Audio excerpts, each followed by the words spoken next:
Oke, halo teman-teman pemirsa Guru Geografi Channel. Saya Agnes Setiawan ya, Guru Geografi Indonesia. Nah, di kesempatan kali ini saya akan memberikan sedikit tips ya buat anak-anak.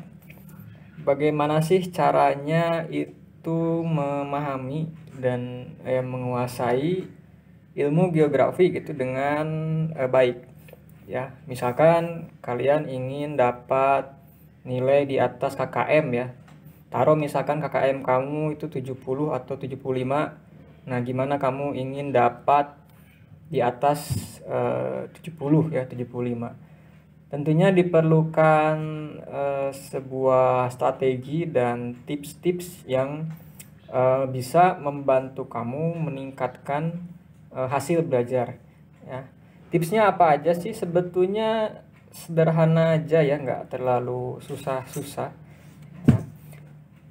Yang pertama saya akan rangkum ada 4 sih ya, 4 aja. Yang pertama itu tentang peta nih. Jadi kalau kalian udah masuk kelas IPS ya, pastinya kan akan ketemu geografi terus ya gitu. Kenapa kemampuan peta itu penting? Karena yang namanya geografi itu pasti kita akan terus-menerus berkaitan ya, kemudian bersinggungan dan tidak jauh dari yang namanya peta. Ya, peta itu alat bantu kita dalam memahami fenomena geosfer kan gitu. Kenapa harus paham peta? Kita harus menguasai lokasi-lokasi yang ada pada peta. Sama halnya dengan kalau kamu buka Google Map ya, misalkan order sesuatu kan pastinya buka peta gitu ya.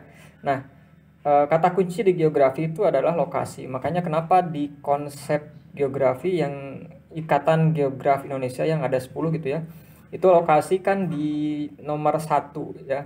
Ada lokasi absolut, lokasi relatif gitu kan. Ada jarak absolut, ada jarak relatif dan lainnya ya. Nah, eh, pemahaman tentang yang namanya itu lokasi itu penting. Jadi sebelum kita memahami lebih jauh hal-hal yang ada pada suatu wilayah lokasi, kita harus tahu dulu di mana itu terjadi kan gitu. Jadi tempatnya di mana dulu, baru kita mempelajari lokasi tersebut ya, mau nanti sebarannya ke, mau keterkaitan, interrelasi dan lain-lainnya lah. Artinya pokoknya kamu wajib memahami tentang peta ya, cara membaca peta. Kamu jangan heran sampai sekarang masih ada, mohon maaf misalkan yang ojek online masih sering banyak menyalahkan peta gitu ya, karena oh ini salah petanya atau apa ya. Mungkin saja mereka itu tidak mampu membaca petanya dengan baik gitu ya. Padahal memang ada ilmunya. Ketika membaca peta itu, itu ada ilmunya.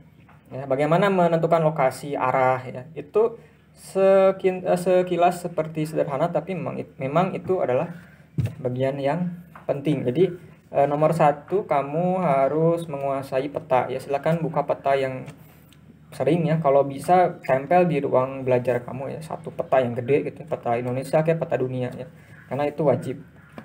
Yang kedua, yang nomor 2 itu kamu harus sering membaca, menambah wawasan ya, karena yang namanya geografi itu kan belajar semua aspek ya, sosial, fisikal ya, kemudian di campur adukan gitu ya, jadi interdisipliner digabung. Makanya kita perlu banyak wawasan dengan membaca-baca buku, web, jurnal, pokoknya hal-hal seputar geografi yang tersedia di macam-macam gitu ya.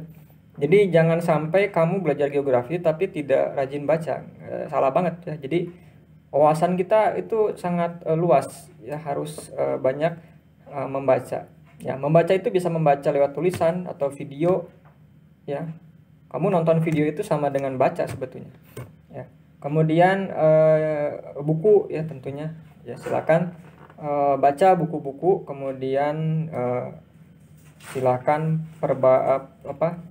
perbanyak wawasan-wawasan dunia ya, apalagi kalau yang ikut OSN, OSK atau KSK apa gitu ya, Itu kan seringkali ada porsi soal yang wawasan dunia ya, kayak peradaban, kemudian ras ya, dan lain-lain.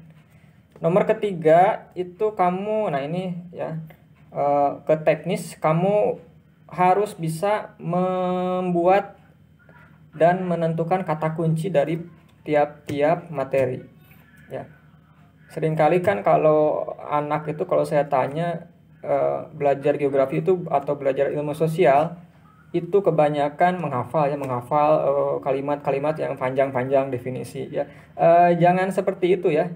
Jangan berpatokan semuanya itu menghafal yang panjang-panjang. Buatlah kata kunci atau keyword. Contoh gimana? Seperti ini. Misalkan kalau lokasi kan ada lokasi absolut, ada lokasi relatif. Kalau misalkan saya jelaskan secara panjang, misalkan lokasi absolut adalah lokasi yang didasarkan atas posisi garis lintang dan garis bujur. Kan ada beberapa kata itu ya. Nah, silakan kamu buat keywordnya. Lokasi absolut itu artinya apa? Berarti itu lokasi astronomis. Nah, kata kuncinya itu adalah astronomis. Astronomis itu berkaitan dengan garis lintang tadi, lintang bujur. Gitu. Jadi kata kuncinya itu. Ya, kata kunci dari lokasi absolut itu adalah astronomis. Nah, sisanya bikin kalimat sendiri. Kalau misalkan di soal, di ulangan ya, jelaskan tentang lokasi absolut. Nah, baru kamu bikin kalimatnya. Lokasi absolut adalah lokasi yang berdasarkan garis lintang dan garis bujur. Benar. Atau ganti. Misalkan dengan redaksi lain, lokasi absolut didasarkan oleh posisi astronomis dalam kurung lintang bujur. Sama.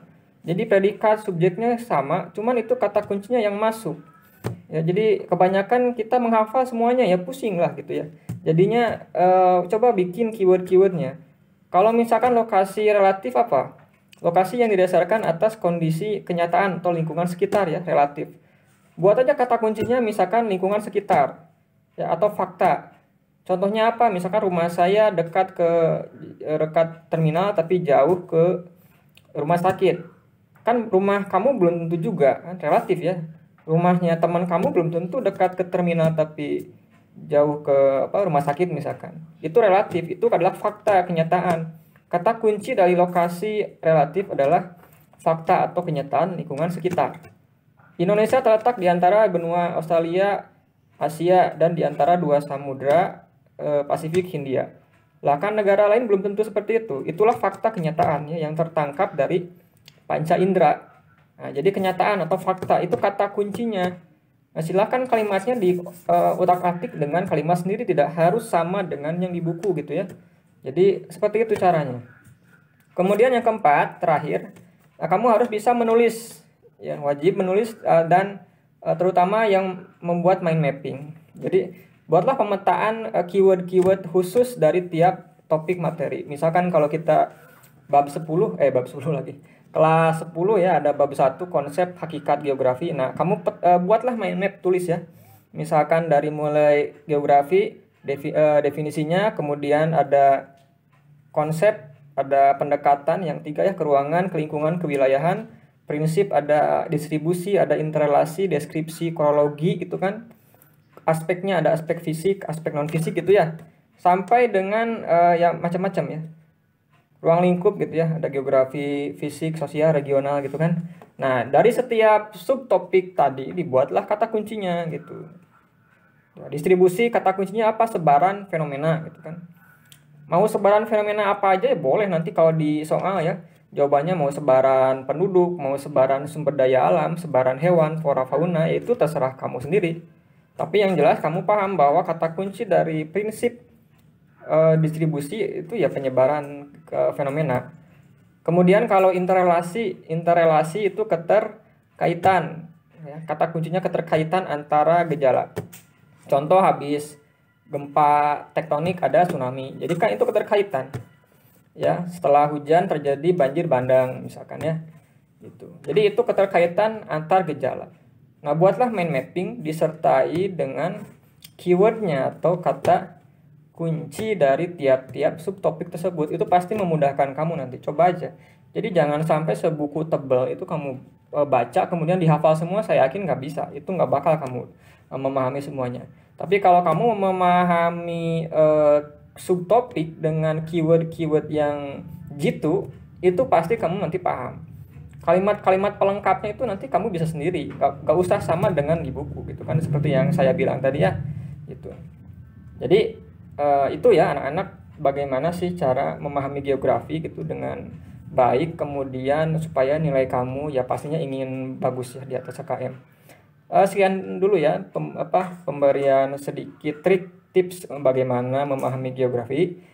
Silakan share ke teman-teman kalau bermanfaat ya. Kalau mau cek materi soal-soal ada di channel Guru Geografi dan di web blog gurugeografi.id juga ada. Silakan ya, nanti akan update materi-materinya, mudah-mudahan ya bisa bermanfaat ya. Kalaupun ada kesalahan ya biasa ya, namanya guru juga saya, jadi silakan didiskusikan aja. Terima kasih. Assalamualaikum warahmatullahi wabarakatuh.